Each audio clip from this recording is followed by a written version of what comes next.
देखना चाहता हूं। मैं एक ऐसी हकीकत बयान करने जा रहा हूं नाज़रीन किराम, जिसे बहुत लोग छुपाते हैं। मैं किसी का नाम आज नहीं लूंगा, लेकिन जो बातें मैं रखने वाला हूं वो आपको खुद ही समझा देगी कि इशारा किन अफराद की तरफ किया जा रहा है।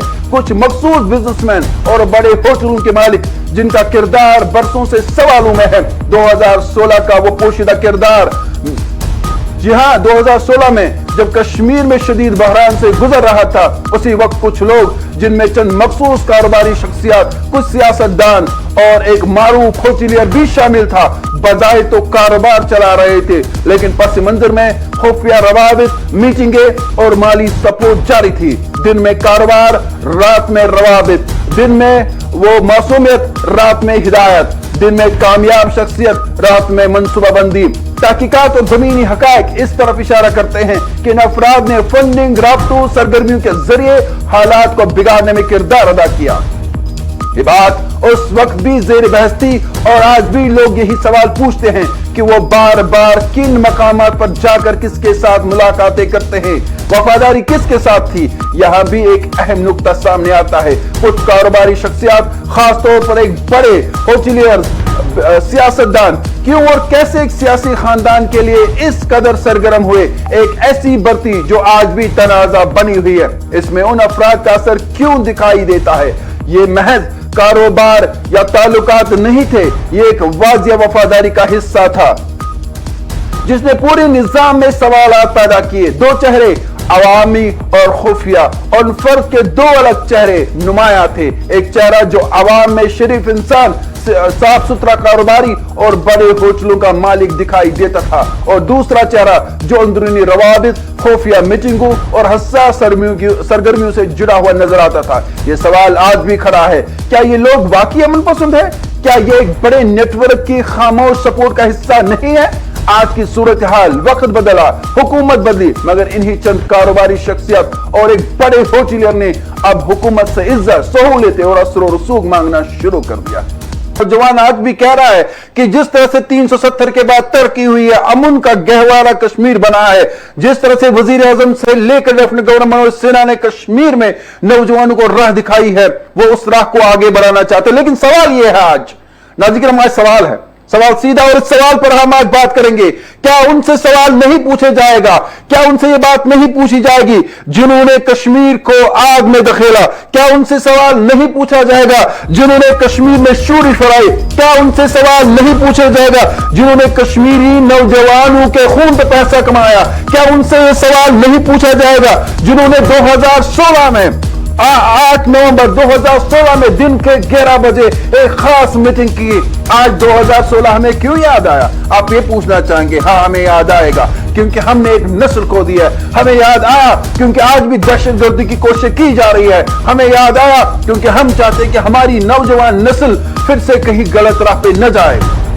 मरकज ने तब भी मदद की, मरकज ने आज भी मदद की, मरकज ने तब भी पैसा दिया, मरकज ने आज भी पैसा दिया। मरकज को तब भी झूठ कहा गया। हाँ, फर्क यह है, आज झूठ नहीं वो सुनना चाहते, क्योंकि मरकज जानती है कि वो कौन लोग हैं जो यहां पर सियासत के नाम पे, बिजनेसमैन के नाम पे, होटलियर के नाम पे और किस किस नाम पे कश्मीरियों को इस्तेमाल करना चाहते हैं। लेकिन आज कश्मीर ये बताएगी, आज पूरी वादी ये बताएगी कि कश्मीरी नौजवान इस मुल्क का एक बाहिम्मत नौजवान है, वो भी तरक्की करना चाहता है, वो भी इस कौम की खिदमत करना चाहता है। आज मेरी जम्मू कश्मीर पुलिस में सैकड़ों नौजवान जा रहे हैं बस कौम परस्ती के लिए। आज मेरे फौज में यहाँ के नौजवान जा रहे हैं बस इसलिए क्योंकि वो अपने मुल्क की हिफाजत करना चाहते हैं। लेकिन कौन ऐसे अनासिर है जो इस तरक्की को नहीं देखना चाहते? कौन ऐसे लोग हैं जो आज भी चाहते हैं कश्मीर में शूरी शू? मैं जरा आपको बता दूं, ऐसा अब नहीं होगा, ऐसा अब नहीं होगा, क्योंकि वो जानने वाले जान गए हैं, समझने वाले समझ गए हैं कि वो सवालात, वो क्राइसिस जो 2016, 2008 और तब जब कश्मीर में एजिटेशन हुई, किस तरह से सियासी मस्करों ने, किस तरह से सियासतदानों ने उसमें आग लगाई। एक तरफ से उन्होंने मरकज को झूठ बोला, दूसरी तरफ से उन्होंने वहां से पैसा लिया जहां से हमेशा ये कोशिश की गई कि कश्मीर में आग लगे, कश्मीर को आग बुझाने के लिए कोई न था, कोई हमदर्द न मिला। हाँ, उस मां ने जरूर सवाल किया, उस बहन ने जरूर सवाल किया جس کا لخت جگر چلا گیا. اپنے بچے غیر ملکی کالجوں میں پڑھے, اپنے بچے فارنز میں پڑھے, اپنے بچے ڈاکٹر, انجینئر, پروفیسر بنے, اور دوسرے کے بچوں کو کیا سکھایا گیا تھا ناظرین کرام. میں آج آپ کو 2016 اس لیے یاد کروا رہا ہوں کیونکہ آج بھی کہیں نہ کہیں سرکار میں بیٹھے ہوئے کچھ لوگ چاہتے ہیں کہ اسٹیٹ ہوڈ واپس آئے. ہم اس کے خلاف نہیں ہیں, ہم قوم کی بات کر رہے ہیں. میرے نوجوان کو اسٹیٹ ہوڈ نہیں چاہیے, اسے امن چاہیے, اسے کاروبار چاہیے, اسے روزگار چاہیے, اس کے آپ کے جھوٹے وعدے نہیں چاہیے. میں کسی کو تنقید کا نشانہ نہیں بنا رہا, بس ایک سوال پوچھ رہا ہوں. اور آج جو میں سوال آپ کے سامنے رکھنا چاہوں گا, آج یہ جو نام ہم نے چھپائے ہوئے ہیں جو آپ کے سکرین پر ہیں, ہم ضرور ان کو ریویل کریں گے, ہم ضرور بتائیں گے. آج اس لیے بس کچھ قانونی معاملات ہیں. ہم جس ملک میں رہتے ہیں یہاں پر جمہوریت کا بال بولا ہے, یہاں پر جو بھی بات ہوتی ہے وہ جمہوریت میں رہ کے کرنی پڑتی ہے. کاش یہاں پہ ہمیں اجازت ہوتی اور ہم ان چہروں کو بے نقاب کرتے. کاش ہمیں اجازت ہوتی اور ہم ان چہروں کی بات کرتے. کاش ہمیں اجازت ہوتی تو ہم کہتے کہ کشمیر میں آگ لگانے والے کون وہ لوگ ہیں.